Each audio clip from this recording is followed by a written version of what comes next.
తెలుగు రాష్ట్రాల్లో పలుచోట్ల భారీ వర్షాలు కురుస్తున్నాయి. నిన్న తెలంగాణలోని పలు జిల్లాల్లో వానలు కురిశాయి. ములుగు జిల్లాలోని పలు మండలాల్లో ఉరుములు మెరుపులతో కూడిన వర్షం పడింది. ఏటూరు నాగారం మండలం గోగుపల్లిలో సుమారు 50 మంది రైతుల ధాన్యం వరద నీటిలో కొట్టుకుపోయింది. దీంతో రైతులు కన్నీటి పర్యంతమయ్యారు.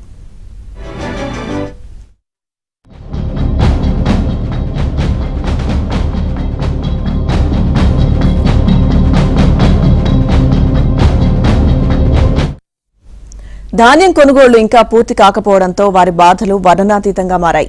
పెద్దపల్లి జిల్లా సుల్తానాబాద్, ఓదెల మండలాల్లోని కొనుగోలు కేంద్రాల్లో 1500 క్వింటాళ్ల వరకు వరి ధాన్యం తడవడంతో పాటు కొంత కొట్టుకుపోయింది.